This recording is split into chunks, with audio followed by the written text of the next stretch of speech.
The coffee shop was nearly empty the Tuesday afternoon when Jake Morrison watched a man's hand wrap around his daughter's wrist like a vice. For 3 seconds that stretched into eternity, the single father sat frozen, his heart hammering against his ribs. Then something inside him snapped. But this wasn't his daughter. This was Emma, the 22-year-old waitress who always remembered that his little girl, Sophie, liked her chocolate milk extra cold.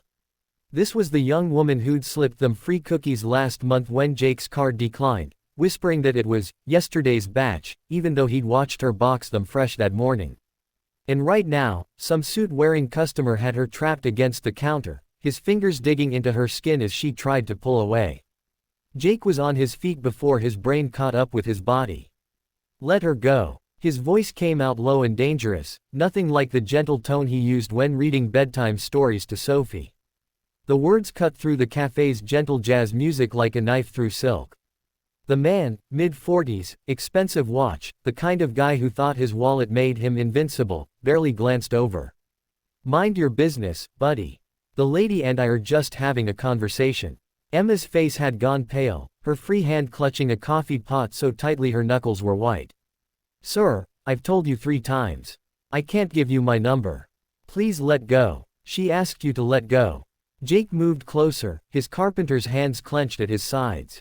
At 6'2" and 200 pounds of tired single dad who'd spent the last 5 years hauling lumber and raising a daughter alone, he wasn't particularly intimidating by choice. But right now, he wanted to be. The businessman finally turned, his lip curling. "This doesn't concern you." "Actually, it does." Jake's eyes never left the man's hand on Emma's wrist. "See, that waitress you're holding. She's the one who teaches my daughter that women can be kind without being weak.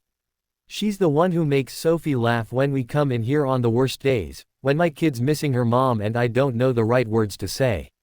And you're hurting her." Something flickered across the man's face, surprise, maybe, or shame, but his grip didn't loosen.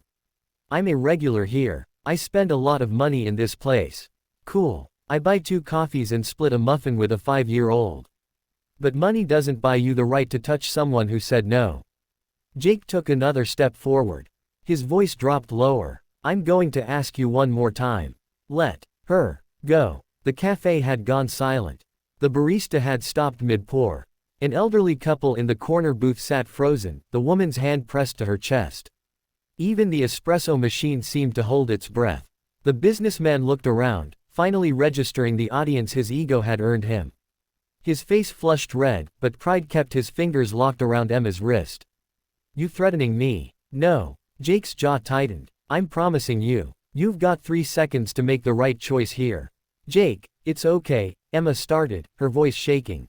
"It's not okay, Emma. It's really not okay." Jake's eyes burned, and suddenly he wasn't seeing this cafe anymore. He was seeing his late wife, Melissa, telling him about the boss who'd cornered her at the office Christmas party. He was remembering how small she'd looked, how her voice had trembled when she'd admitted she didn't report it because she needed the job. He was feeling that same helpless rage that had eaten at him for years, the knowledge that he hadn't been there to protect her from that moment of violation. But he was here now. "You don't get it, do you?" Jake's voice cracked slightly. "Men like you think you're just being persistent, just asking for a number, just trying your luck. But you know what you really are. You're the reason women have to carry their keys like weapons. You're why they text their friends when they get home safe.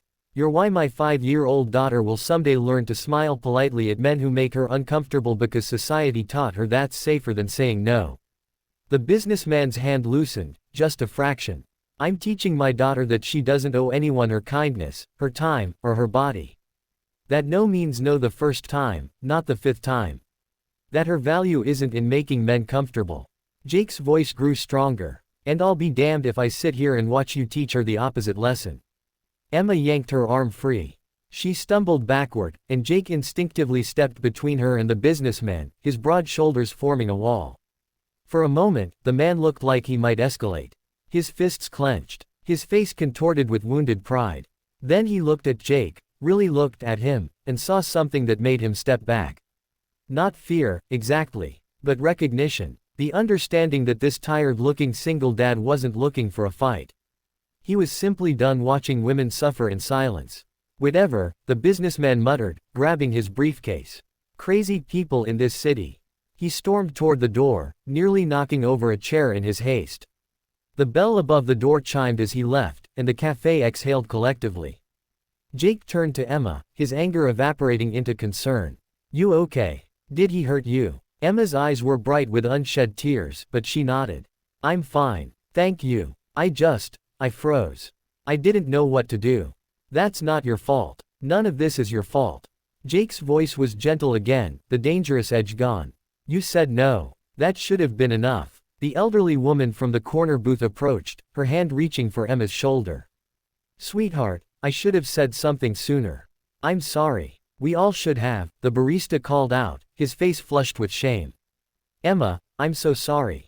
I saw him bothering you last week too, and It's hard to know what to do, Jake said quietly. But we have to do something. We have to. Emma wiped her eyes, a watery smile breaking through. Your coffee's on the house today. And Sophie's chocolate milk. Not necessary. Yeah, it is. She squeezed his hand. Thank you for seeing me. Not just as a waitress, but as a person who needed help. As Jake returned to his table where Sophie was contentedly coloring, oblivious to the drama that had unfolded, something settled in his chest. This was the world he was raising his daughter in, a world where women still had to navigate unwanted advances and physical intimidation. But maybe, just maybe, he could help make it a little bit better. One moment at a time. One stand at a time. Sophie looked up, chocolate milk mustache decorating her upper lip. Daddy, Emma looks sad. Can I give her my drawing? Jake glanced over at Emma, who was rubbing her wrist, her smile not quite reaching her eyes despite the barista's comforting words. Yeah, sweetheart. I think that's a really good idea. As Sophie bounded over with her crayon masterpiece, a rainbow-colored family of stick figures that somehow always included Emma, Jake realized something. Kindness wasn't just about the big moments, the dramatic stands. It was about teaching his daughter that everyone deserves respect and dignity. It was about showing her that real strength meant using your voice and your presence to protect others. The businessman wouldn't return. Emma would eventually stop rubbing her wrist. Life would move forward. But in this small cafe, on this ordinary Tuesday, a tired single dad had drawn a line in the sand. And maybe, just maybe, his daughter had learned something about the kind of person she wanted to be. That was worth more than all the coffee in the world.